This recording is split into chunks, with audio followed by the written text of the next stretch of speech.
కేంద్ర మంత్రి కిషన్ రెడ్డి మాట్లాడుతున్నారు. లైవ్ ద్వారా చూద్దాం. ప్రజలకు హామీ ఇచ్చినటువంటి ఏ ఒక్కటి కూడా ఇంతవరకు కాంగ్రెస్ పార్టీ ప్రభుత్వం అమలు చేయలేదు. ప్రజల్లో తీవ్ర వ్యతిరేకత ఉన్నది. రెండవది, ఉపాధ్యాయుల సమస్యలపైన కానీ నిరుద్యోగ సమస్యలపైన కానీ చిత్తశుద్ధితో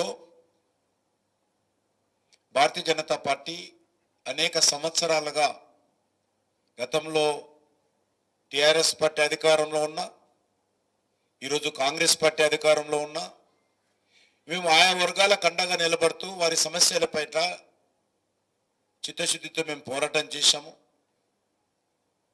కాబట్టి ఆయా వర్గాలకు సంబంధించినటువంటి అన్ని వర్గాల విద్యావంతులు, మేధావులు, ఉపాధ్యాయులు, ఉద్యోగస్తులు మాకు అండగా నిలబడుతున్నారు. రెండో అంశము, మిగతా రాజకీయ పార్టీలు కూడా పోటీ చేయడానికి కూడా ఈరోజు వాళ్ళకు ధైర్యం చేయలేదు. టిఆర్ఎస్ పార్టీ కానీ కాంగ్రెస్ పార్టీ కానీ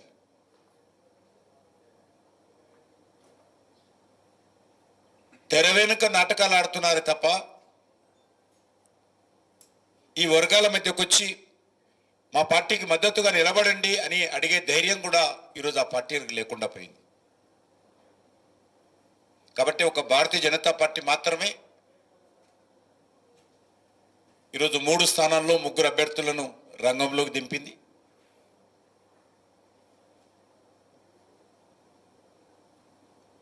గత శాసనసభ ఎన్నికల్లో, పార్లమెంట్ ఎన్నికల్లో ప్రజలు మనం చూశాము.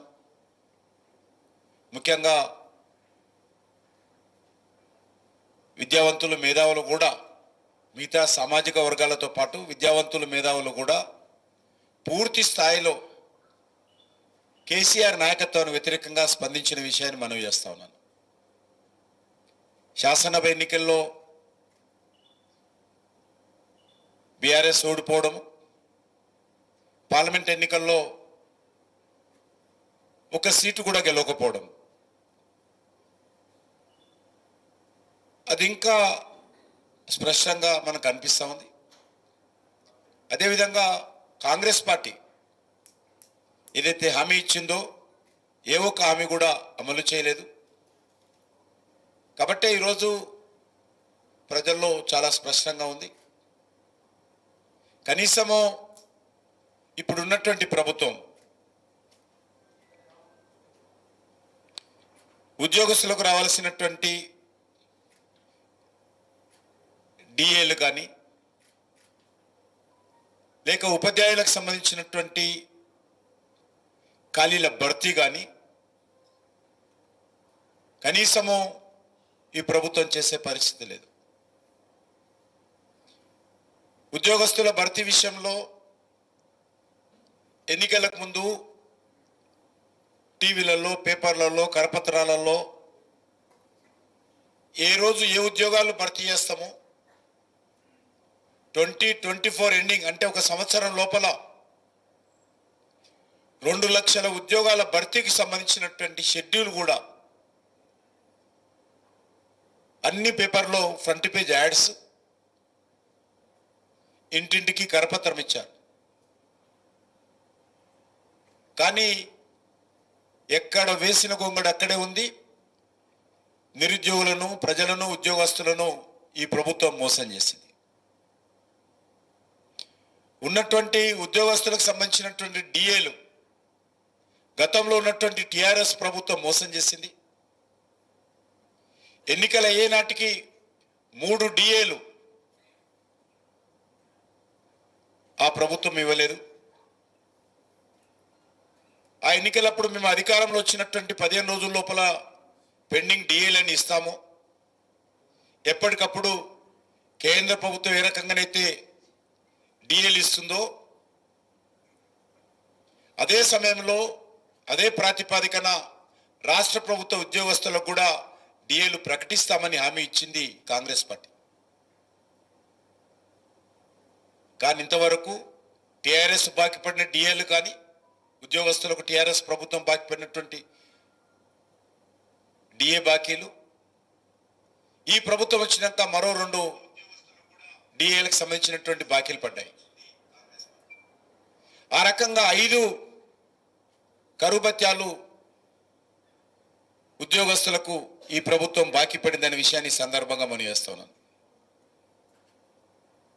ఇది చాలా నిర్లక్ష్యంగా వ్యవహరిస్తున్నటువంటి ప్రభుత్వ వైఖరి అని చెప్పి ఈ సందర్భంగా మనం చేస్తున్నాను. అదేవిధంగా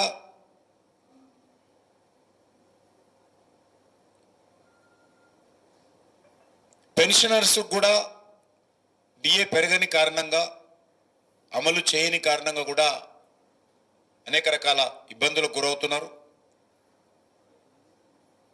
పిఆర్సి వేతన సవరణ కమిటీ ప్రతి 5 సంవత్సరాలకోసారి ఉద్యోగస్తులకు జీతాలకు సంబంధించినటువంటి వాళ్ళ సమస్యల మీద వేతన సవరణ కమిటీ ఏర్పాటు చేయాల్సినటువంటి సాంప్రదాయము చట్టబద్ధంగా కొనసాగుతుంది. కేంద్ర ప్రభుత్వం సకాలంలో వేతన సవరణ కమిటీ కాన్స్టిట్యూట్ చేసింది. గతంలో కేసీఆర్ ప్రభుత్వం ఉన్నప్పుడే పిఆర్సి కమిటీ నివేదిక ఇచ్చింది. కానీ వేతన సవరణ కమిటీ అమలు చేయాలని డిమాండ్ చేసిన కారణంగా గత బీఆర్ఎస్ ప్రభుత్వము కేసీఆర్ అనేక రకాలుగా వేధింపులకు గురి చేశాడు. ఉద్యోగ సంఘాలలో చీలికలు తీసుకొచ్చాడు. కానీ వేతన సవరణ కమిటీ ఇచ్చినటువంటి రికమెండేషన్స్ మాత్రము ఆ ప్రభుత్వం అమలు చేయలేదు. మరి కాంగ్రెస్ పార్టీ అధికారంలోకి వచ్చి సంవత్సరం పూర్తయింది, 14 నెలలు పూర్తి అయిపోయినాయి. ఇంతవరకు దాని మీద అతిగతి లేదనే విషయాన్ని ఈ సందర్భంగా మునివేస్తున్నాను.